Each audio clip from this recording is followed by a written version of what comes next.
brought out the big guns today for my boil. So I brought out my big, what I call big mama pot, my big crab pot that I used to use. Yes, these are our scratches because this thing is old. I've cooked everything under the sun in this thing. The reason I'm using this and not a regular pot is because since we moved, when we moved, I threw away a lot of my older pots to get new pots, and I just haven't gotten them yet. So basically I have like a smaller pot and then this one. Like I have nothing in between as far as pots. So I'm gonna use this one, and this is what we're gonna do. So I'm gonna go ahead and turn this pot on. I have to turn it on two different what black people call eyes of the stove. I have to turn it on the middle one because I have 5, so I have to turn on the middle one, and then this one on the side, so that it can basically be evenly. Lord. So what I'm gonna do now is I'm getting a bowl of water. So I got a bowl of water here. I'm gonna go ahead and put that in there. I'm gonna put 2 of these in there. The second one, I'm just gonna pour that in there. I'm also gonna pour a little bit of this Red's Apple Yale beer. All right, so I'm not gonna pour a lot. I'm just gonna pour a little bit because I'm actually gonna use this. So I pour maybe about half, if that, in here because I'm gonna use the rest for my crab sauce. I have some crab seasoning straight from the DC Wharf. Welcome to DC. Big ups to DMV if you're in the area. So I'm gonna go ahead and pour in some of this crab seasoning, but I'm not gonna put a whole lot. Even though I love crab seasoning, I'm not gonna put a whole lot because I don't want it to be too salty. So about that much. I would say, I'm not a measurer, y'all. I'm really not a measurer. I really eyeball it. But I'm gonna say that was probably maybe 3 to 4 tablespoons. And then what I'm gonna do, you guys, I'm just gonna go ahead and put these crab legs in here. I didn't realize that it was this amount of crab legs in here. It's actually a good amount. Okay, so this is the last one. Like I said, you guys, this is a big pot. Didn't have anything in between. So I'm just gonna leave it like this. I'm gonna make sure that they are somewhat submerged, especially these big white parts. Even if they're not all the way under, at least they're touching it so that they can actually cook well. And I'm gonna just, and as you can see, it's not totally submerged. I don't want it totally submerged because I want the flavors to infuse kind of a little bit, but then I also want it to steam. So because of that, I'm gonna put the lid on top so that it can steam well with all the flavors and everything from the beer and from the seasoning. All right, you guys, again, here's the lobster tail right here on my cutting board. And what I'm gonna do, and it's already washed, what I'm gonna do is I'm going to, in order to get that effect, I know a lot of people don't know this, but when you get lobster tails and you see the lobster tail, how the meat is kind of sitting on top of the shell, I'm gonna show you guys how you do that because a lot of people don't know. I know when I was younger, I kind of thought they came that way, privileged, hashtag, but anyway, I'm going to show you guys how to achieve this, and hopefully, because I only have one, I don't mess this up, because sometimes if you don't do it right, you can mess it up. So I'm going to take this and I'm going to use a pair of scissors, kitchen scissors, and I'm going to go down the spine of this and attempt to cut it, okay? But when you cut it, you don't want to go all the way to the tip. So you want to stop probably at the line before it ends. So this right here is the line where it ends because this doesn't have meat in it, it's just the tail part. And this right here, this line is probably where you want to end, if not the second to last. So I'm going to keep cutting, and I'm actually going to rinse this off because I don't want any shells in the meat. So I'm going to go back in there where I left off. And this, as you can see, is not the easiest task to do. Okay, so I'm gonna go ahead and just pick it up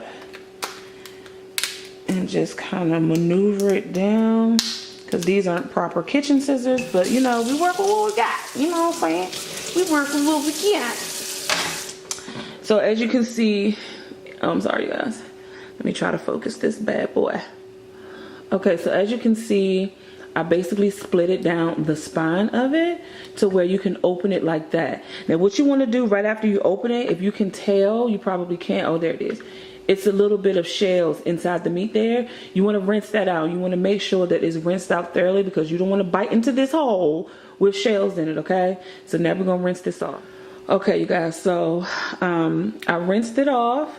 There's no shells. You want to rinse, please make sure you rinse this off thoroughly, because especially if you don't have good kitchen shears like me, of course, little shells, teeny little shells can get in there. And as you can see, I just spotted one right there, and I rinsed it thoroughly. So make sure that you are rinsing this thoroughly. I'm going to rinse it again just to make sure. And I'm actually going to run my finger through it. Okay, so that looks better. So now, also I wanted to let you know that when you're unthawing these, you want to use cold water. If you use hot water, it will thaw it out quicker, but your meat will start to break down and your meat will become tough. So you want to make sure it's thawed out. How you know it's thawed out completely is when you can put this part to the tail and you can bend it there easy, or it kind of just lays there. That's how you know it's unthawed. So we're gonna go ahead and crack this open, and you want to crack this open gently. So this is the part where you can mess up. So I'm gonna put this down and to show you what I'm talking about. So you want to crack this part open gently. You can hear it cracking.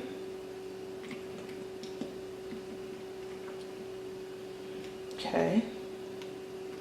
And what I need to do is I need to cut this part better. There we go.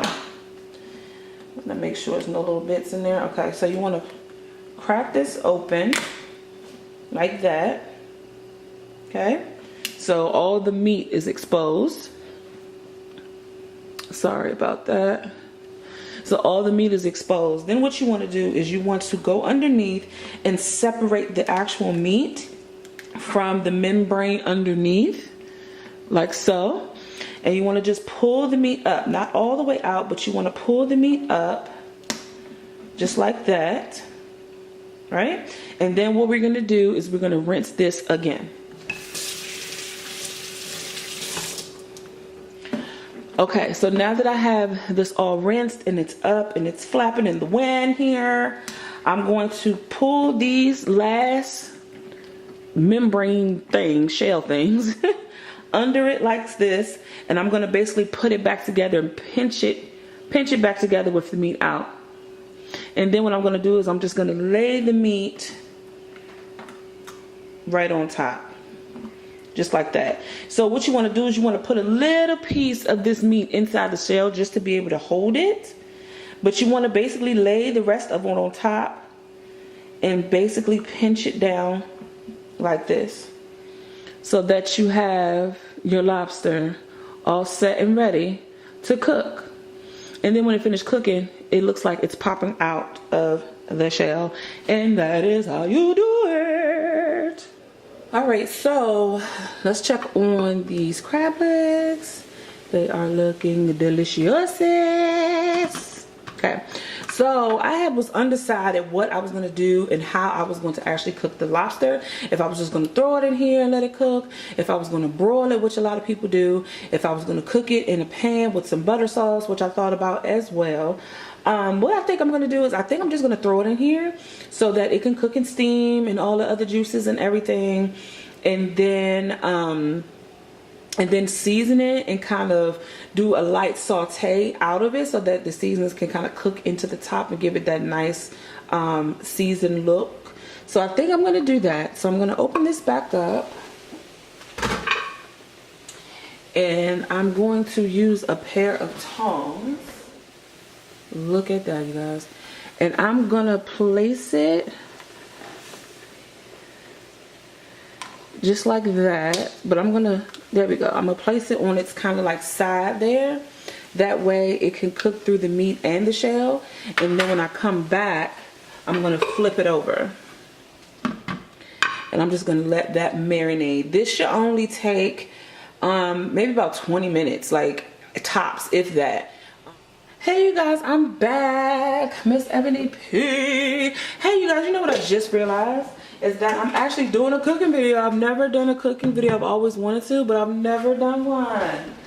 I mean, why not? Not to be mean or anything, you guys, but side note, as I'm cooking this, right now we're gonna do the butter sauce, and I'm gonna chit chat with y'all while I'm doing this, because you know why not. So I'm gonna turn this on medium heat, which on my stove is around 3.5. I'm gonna be using country crock. Now I did want to try, this is my first time doing this sauce.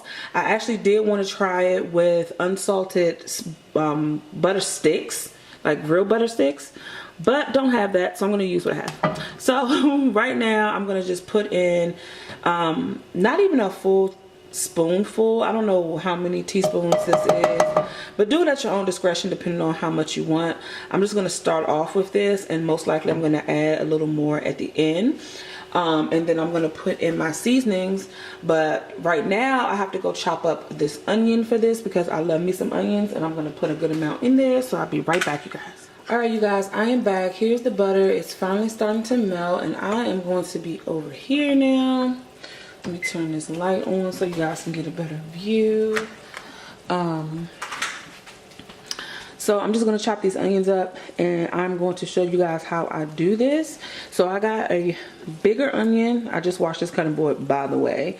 I have a big onion, and then I have a smaller onion, or you can do like a 2 big onions, where you do like I'm sorry, 1.5 onions of 2 big ones, or like I said, 1 small and 1 big. So with this big one, I'm going to go ahead and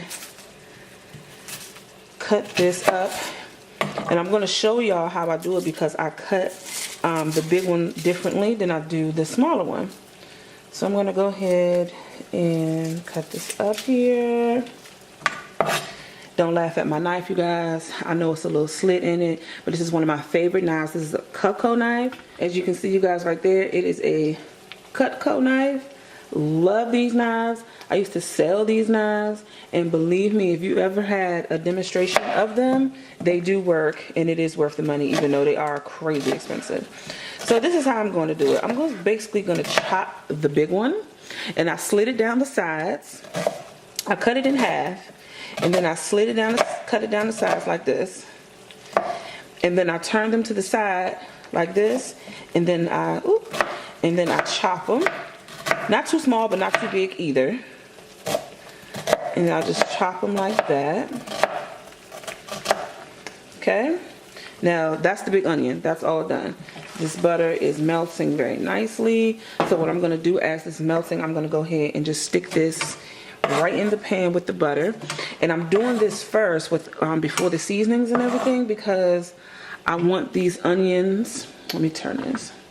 I want these onions to kind of break down a little bit. So I'm going to put those in there. Put this back up. And then with this onion, how I'm going to do it, I'm not going to put these in until a little later. I'm going to basically peel it the same way. This is just how I peel an onion. A lot of people peel onions differently, but I find this to be easier for me. Doing it this way. See, easily comes off there. So I'm just going to cut this in half, just like I did the first one. And then I'm going to cut them long way, just like I did the first one. But the only difference with this is that I'm going to just leave it that way. I'm not going to chop them. I'm going to leave them long, just like that. And I'm going to leave that there. So that I can have long slits of onions. You'll see at the end how it looks. Alright, you guys. So, let's get this. We're going to go ahead and basically use this butter to saute these onions and cook them down. And this is why I said I'm going to add more butter later on, because this is not going to be a butter sauce if I'm using the actual butter to saute the onions, because it's going to basically evaporate and the onions is going to absorb some of them. And it's not going to be a sauce. It's going to be more of a gravy. So I'm just going to let that cook down before I add the other things that I'm going to add, and I'll be right back. Alright, you guys, so I'm checking on the crab legs and everything, and as you can see, the lobster is turning red, and on this side it still is not totally red, but you can see the red peeking through. So that is what we want. We're just going to flip that over like that, and as you can see, the red on this side, and there's more red on this side because that side was in the water. So I'm going to kind of stir this up just slightly because of where my what black people call eyes on the stove are. They are, like I said, in different sections, so I want to make sure that everything's cooking a little as even as possible. The crab legs are almost done, so I'm going to close that and let it steam a little more. I'm basically going to let this steam until my butter sauce is done, and then when my butter sauce is done, we'll go ahead and take these bad boys out. Okay, let's get it, you guys. Alright, you guys, so the onions have basically broke down. I had to turn down the fire because I was on the phone. So they have broke down a lot, and when I say broke down, I mean the onions are really soft. So at this point, what I like to do is add the seasonings. So I'm going to eyeball this, you guys, but because I'm not making it like a lot of other people on YouTube make it, because I don't have all the ingredients like I said in the beginning of this, I'm going to eyeball it. But word of thumb to doing this is a tablespoon per seasoning, other than salt. You want to do salt to taste so it's not too salty, but everything else a tablespoon. So I'm going to use some of the same seasonings as other YouTubers, but then at the same time I'm not, because I don't have everything and I'm not going to the store right now. So I'm going to do probably a teaspoon of salt. I'm going to do probably teaspoon of pepper. I'm going to put a half a teaspoon of red pepper flakes. With garlic, I'm going to load her up because I love me some garlic. So I'm going to put probably 2 tablespoons of garlic. This is just some seasoned salt that has like onion and different seasonings in it. So with this, because like I said, I don't want it too salty, I'm just going to put like a half a teaspoon. I'm going to put a teaspoon of cayenne. That's maybe 2 teaspoons of cayenne. And then I'm going to put probably a tablespoon of paprika. That was too damn much, but we're going to go with it. So now what I'm going to do is I'm going to go back to those the bag of crab seasoning from the wharf. Big ups DC. And I'm going to put 2 teaspoons. Get that flavor. And I'm not making a big batch, you guys, so this is another reason why I'm not going to be using exact measurements. Here I have some minced garlic, and I'm going to put, I have a plastic spoon, which is a teaspoon, so I'm going to put a hefty 2. Actually, I'm going to put 3. So maybe a tablespoon and a half or 2 tablespoons. I'm going to go ahead and start stirring this up so that it can basically be infused. And as you can see, this is nothing but sauteed seasoned onions. The butter has, like I said in the beginning, has basically evaporated and gone into the onions, and now it's going to go also into the seasonings. But I'm not too worried about it, guys. I'm not too worried about it because I got the butter right over there. So I'm about to get this butter right here, and I'm going to get a big helping of it. This time I'm going to put maybe 2 full spoonfuls of this spoon that I have. I'm going to go ahead and mix that up. And as I'm mixing, it's automatically melting. In addition to that, I'm going to throw in a little bit of cocktail sauce, just a little bit, maybe like a teaspoon, because I don't want that bold flavor to take over, but I do want it to be, you know, seafoody.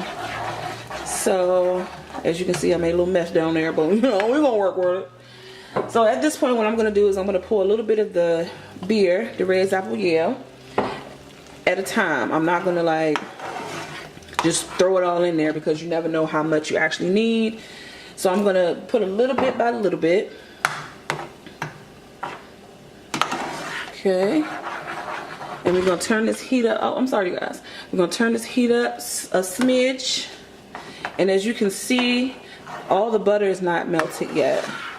So I think that's all the beer that I'm going to put in there, and I think I'm just going to leave it like that. And what you want it to do is, at this point, you just want it to simmer, making a mess again, but whatever. You just want it to simmer.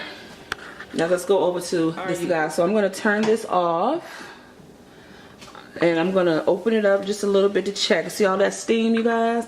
That's what we want. I'm going to basically leave it like that because now the water has basically evaporated already. So we're going to leave it like that. And actually what I'm going to do is I'm going to take the rest of this seasoning right here, and I'm just going to pour it over the top of the crab legs and the lobster. So I'm going to get the lobster, and like I said, as you can see, the water has evaporated. I'm going to pour a little bit of this beer over it so it can steam up. I'm going to pour a little bit of this crab seasoning. I'm going to sprinkle this all over. Whoop whoop. Okay. I'll pour a little bit more of this beer. And as that's steaming, because it's still hot, I'm going to close that. Alright, now that is done. Boop. Let's go over to our butter sauce. Alright, you guys, so we are back to the butter sauce over here. It is steaming up. Look at all the goodness. You want the lumps and the bumps. If you do not like the lumps and the bumps, I suggest you put this in the blender, or put the seasonings and onions and everything into a blender before you do it. And what I'm going to do at this point is I'm going to add those other long onions. I'm just going to stick it in there like that. And then I'm with my spoon, I'm going to just break it apart a little bit. Now as these onions cook down and this sauce simmers, they're going to break apart anyway, but you just want to, you know, help it a little bit so that they have long ones that look like that. See that? That's what you want to have. But you want this to simmer down until that is broken apart. So you guys, what we're going to do now is I think I'm going to add a little bit more of the paprika, even though I said it wasn't enough. I'm add a little bit more of the paprika, a little bit more of the cayenne, just a little bit of the cayenne, not a lot. And now what I'm going to do is I'm going to add these, which if you are a cooker, or you are an international cooker, or you're, you know, anywhere from any Spanish country, Hispanic country, sorry, African country or whatever, we use these, okay? Most people call them chicken soup. Some people call it bouillon cubes, you know, whatever. I'm going to use one good one. These are the soft ones. I like to use the soft ones because they're easy to break apart. I'm just going to go ahead and throw that in there just to give it a better flavor. We're going to go ahead and stir that up. You want to keep this stirred, because all the big ingredients and the chunky ingredients will float to the bottom. Well, not float, but will go to the bottom, and they will burn, and it won't even look like it's burning because of everything else that's covering it. So as I'm looking at it now, you guys, I think I'm going to put a little bit more butter, just a smidge, and then you just want this to simmer. So I'm gonna let this simmer, you guys, and when it's done, I'll be back. Bye.